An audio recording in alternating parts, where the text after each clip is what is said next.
story of Pickles. So one day I get a call from my mother, and she tells me, I have this dog. Like, this lady has this dog, and it's the perfect dog. It's a dog you've always wanted. Funny enough, it's a Pomeranian. And I was like, Pam, I can't have a dog. I live in a condo. So the next day I get a call from her, and she says, hey, I've got that dog. I was like, where were you when we had this conversation yesterday when I said I can't have a dog?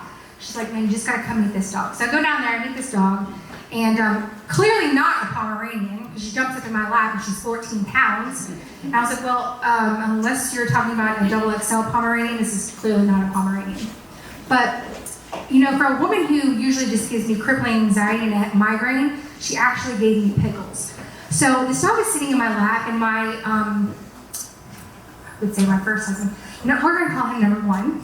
So number one sits down next to me, and the dog, Pickles, is in my lap, and she looks over at him, and she just is like, ugh. And I was like, this dog's perfect, I'll take her. Clearly she understood the relationship between me and number one. So we, in a blink of an eye, I take her, and I change her name. Her name was BB, which is for Black Beauty, but it was so stupid. I thought Pickles was more appropriate because she went from sweet to salty in like 2 seconds. So we go home, and number one is, how to put this nicely? I mean, he's a nice guy and all, but we were verbally combative, and we were having an argument one night, and he starts to come to bed, and Pickles is laying on his side of the bed, and he says, she starts growling when he gets closer, and he says, you gonna move your dog? And I said, no, it doesn't look like you're sleeping in here tonight. Take your pillows and hit the hay, buddy. So any other man would have just moved a 14-pound dog, but he was so intimidated by this dog, which makes this even funnier. So obviously we were headed to Divorceville, and I get a call out of the blue from him one day. He says, I've been talking to my mom, which, you know, this isn't going to go well, because she was a whole nutsack. And I was like, okay.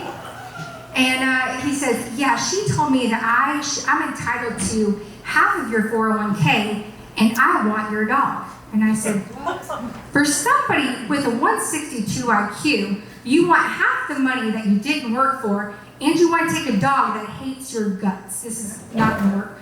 I get real quiet because in this moment, I understand why women snap. Okay? Because first of all, you talking about taking my dog or my money, both of those are like, I'm gonna throw hands, but now you want both of them?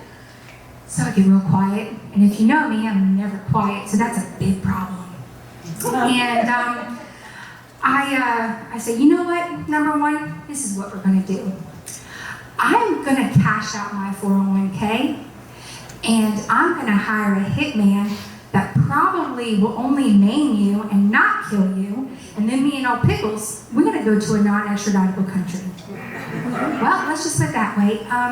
We didn't have any more problems, or we didn't discuss my dog or my money after that. So, of course, you know, when you're going through a divorce, you have to find somewhere to live, and I decide I'm gonna move back home with my Meemaw because, let's face facts, there was no better roommate in the world than Meemaw. But I knew that bringing a dog home to her house was going to be a no-go because she made it clear growing up, no animals in my house is not going to happen. So I get brazen, and I'm like, you know what? I'm just going to call this little lady up, and I'm going to be like, look, me and this dog, we're coming home. This is how it's going to happen. But then it got the better of me, and I thought, now, if Doris realizes that I'm going to bring this dog home, she's going to tell me to go kick rocks. She don't care because she's doing me a favor. So I've always been very lucky and fortunate to be, quick-witted. So I get her on the phone, and I said, in a real small, tiny voice, I said, Meemaw, I'm pregnant. And there was a long pause. And here's why there was probably a pause, because number one was neutered, if you will. So if I was pregnant, it wasn't his baby. So I get oh my gosh, Sonya Celeste, what am I going to do with you? Which is a phrase I heard all the time growing up, so it's nothing new. I didn't hear her gasping for air or clutching her breast, so I thought that was a good sign. And I just said, I'm just kidding, I got a dog. So of course, me and Pickles got to move home because what's better than, not being pregnant. Oh, I have a dog. No big deal. So we move home. Everything's hunky-dory. It's great. We're living in a utopia with Go Mima. We're both getting 3 squares, you know? I mean, it is phenomenal. My laundry's being done. I'm being made grilled cheese sandwiches before I leave for work. Granted, I was 30, but it was what it was. Pickles, God love her, she is so picky that she won't eat any food that Doris buys. The most expensive stuff down to gravy train, she ain't eating it. So Doris is in there whipping her up chicken and rice and vegetables and medley every week. And we're like, this is great. Like, she's getting all these treats. It's wonderful. So what do? I decide to blow up our spot. Here comes number 2. So when number 2 enters the picture, I let him know real quick, like, you know, I don't think Pickles is gonna be a real big fan of yours. Like, she didn't like number 1, she's probably not gonna like you either, so don't get your hopes up. This man's like, all dogs love me. I'm like, okay, well, you haven't met Pickles yet. So the first night he comes over, he sits down. What does this bitch do? She jumps in this man's lap, she licks his face, and then sits on his lap like Proud Mary. And I was like, huh, that is the same move I had when I first met number 2. So that one obviously doesn't fall far from the tree. So, anyways, where am I at here? So yes, so my grandma decided, let me just start this. Number 2 had 3 other dogs. And when we decided to move in together, my grandma was really hinky about letting Pickles, Princess, go live with 3 other dogs, like they were like low-class citizens. That's the way she talked about these dogs, even though, I mean, they kind of were, but whatever. And she said, you know, I think that you just need to leave Pickles here. She's happier here. Which, I mean, it's true. My 2 favorite girls, my Mima and Pickles, like best buds. So I was like, fine, you know, I'll let Pickles live here. Well, about 2 weeks before, because number 2 is from Georgia, that's how I got here to the great state of Georgia. Number 2 is from Georgia, and he had convinced me, I think it was his beard and his tattoos, to move here to the great state of Georgia. And I was like, okay, yeah, let's do this. So 2 weeks before I moved here, I get a call from good old Mima, and she says, just to let you know, Pickles has been evicted. And I'm like, you can't evict a dog. She's like, no, absolutely, she's being evicted. So I said, well, what happened? She said, well, I was out there doing laundry, and I noticed her little black ass run right behind me, and I'm yelling her name, I'm yelling, Pickles, Pickles! And she's, you know, basically giving her the proverbial finger, because my girl was in her 80s, and so she's gonna run after her. So, Mima had to get into her car and go pick Pickles up, and she's like, no, I'm just not doing this anymore. So Pickles got evicted, which Pickles probably should have thought twice about that, because when we moved to the great state of Georgia, she became one of 6 indoor dogs. 6, okay? The house was chaos. But it is what it is. So I am gonna just tell you that we had six dogs, and from smallest to largest, this is who they were. You had Dinks. Dinks was a neurotic terrier that looked like he always just came out of a trash can. No matter where he was, he always looked terrible. Then you had Monty, which was number 2's wiener dog with a terrible attitude and worse breath. That dog's breath smelled like hot garbage all the time. Then you had Pickles. Then you had Luna, and Luna was a pit bull mix that if she was a human, she would have been diagnosed with ADHD and OCD, but a real peach, really. Then you had Ellie. Ellie was a blue heeler mix, and she was the sweetest, most humble dog, scared of her own shadow at 70 pounds.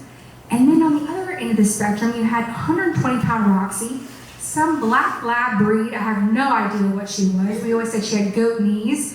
And she just was like, she was like a big Eeyore. I mean, God love her. So Pickles had to get into the mix of being with all of these dogs, and she did not like it at all, because the big dog and the little dog, Dinks and Roxy, my mother-in-law's dogs, they could eat out of the same bowl. They're fine. My dogs had eaten in different zip codes, because Monty, the one with the foul mouth breath, would literally bully every other dog out of the way. So, and Pickles, of course, her food was served hot and on a platter. And not only was in a dog bowl, and it was cold and it was crunchy. And for a while there, I thought she was going to starve herself, but luckily she got over that and started becoming a real dog, which my number 2 assured me would happen. But nevertheless, it made me a little bit nervous. So one thing about this whole change is that Pickles actually did become a dog, and that's when she met her BFF Luna. Like, her and Luna were the gruesome twosome. They were always in trouble together, and they were inseparable, which was great. Except for the time that we're looking around the house, and if you have 6 dogs in your house, if you see 1 or 2, you're like, oh, they're all here, it's fine, they're all here.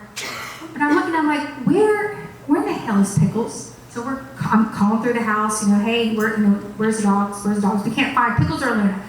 My first instinct, because we lived with a cat too at the time, is they're in that fucking litter box. Like, those 2 they were just turd goblins. They were the worst, and they look out for each other. So I walk in the laundry room, just knowing I'm going to find those 2 in the damn cat box.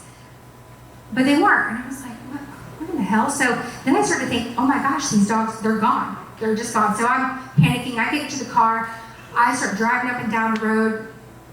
I have every window open. I have every single, I have the sunroof open, and I'm going down this little country road. I say country road because it wasn't paved. But I go down and this lady's outside on her phone and she's smoking a cigarette. So she's just sitting there smoking her cigarette, probably talking to her cousin Tammy, and she's watching me. And I'm driving down and I'm yelling, Pickles, Mama, or Pickles, Luna, Mama's got cheese, Mama's got cheese. And this lady's just like, what in the hell is happening down this road? I'm just freaking out, because listen, if you say the word, Mama's got cheese, Pickles could be in a 45-mile radius, her ass is coming with a quickness, coming in hot. So, I can't find these damn dogs. I'm like, oh my gosh, somebody has, Luna's gonna go into a dog fighting pen, and somebody's gonna take Pickles and, whatever. I mean, to be honest with you, if you had cheese, Pickles would go into your car because she didn't care. She had no loyalty. So, I go back to the house, and I pull up and I'm like, number 2, where, I can't find them. I'm freaking out. He goes, oh yeah, shit, they're actually in our bedroom asleep. And I'm like, well, great, thank you for telling me that, because now I can never go down this country road again, because this lady clearly thinks I've lost my fucking marbles. Awesome. But that was what Pickles would do. She would always make a fool out of you. So that was one of my favorite stories. But the thing about Luna and Pickles, like I said, them 2 being the gruesome twosome, they're always in trouble. They're always running off together. And number 2 liked to get loud. He would get loud. He would start talking to them like they were gonna first of all understand English, and he would talk down to them and he'd point his finger.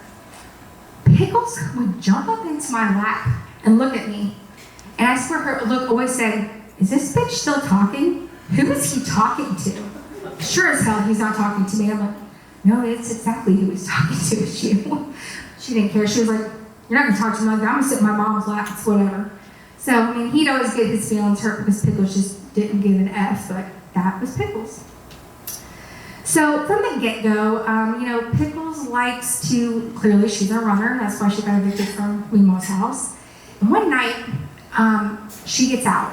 I live in the sticks of Byron, and she gets out, and clearly she's all black dog, so it's really hard to find her when the lights are off.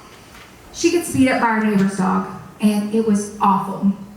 I'm beside myself as all my neighbors start coming out and they tell me these stories about this dog that beat her up. And I said, I didn't know I had Charles Manson with floppy ears living in my fucking backyard. That would have been nice to know.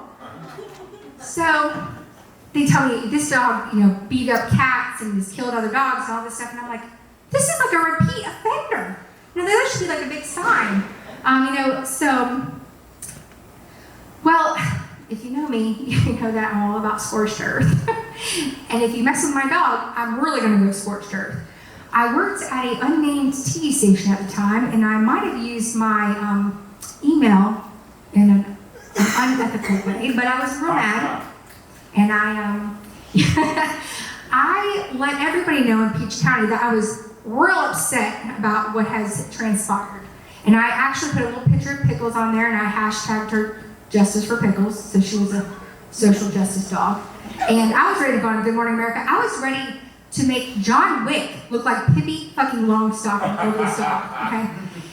this was years ago, and I still think that I should burn down this man's house every time I pass it, which is really a terrible thing, but it is what it is. I guess I'm just gonna have to carry that with me the rest of my life. But so that got me thinking, like, don't you think that it would be nice to know that you have these crazy, dangerous dogs? Like old Sparky, maybe Sparky is like the Jeffrey Dahmer of cat killing in your neighborhood. I would like to know, if I had a cat, that old Sparky, I'd know, oh, hey, old Sparky's around, you better not let your cat out. So my whole idea was to, I mean, kind of evolved. I bought a domain. I bought jailhounds.com because I was like, you know what, I'm going to put these little bastards, I'm going to put them on a website, I'm going to make their owners pay like probation charges, because it's not like you can go out with 4 legs and do community service. I said, they're going to pay for this, and that way everybody in the neighborhood knows your dog's name, your dog's, what your dog looks like, and what your dog in for. Like, what's happening with your animal. So, fast forward to that, I thought a great thing would be to take that money that I make from the probation and create a nonprofit, like a pantry per se for low-income people. They can come and get food and low-cost vet visits with this money. So that is my ultimate goal. Pickles did survive the attack initially. She survived the attack. She was fine. I think I was way more upset than anybody else was in that situation. But she did pass away about a year later. So it's been about 4 years since I lost Pickles. Not a day goes by that I don't think about that dog, because she really was an HBIC. Like, she ran my life, but I loved her. But I'll tell you that the one thing I did get from Pickles is, like, this dog gave me a greater sense of purpose. Like, she was my BFF, she was amazing, and I was just always so proud to be her mom. So that is my story of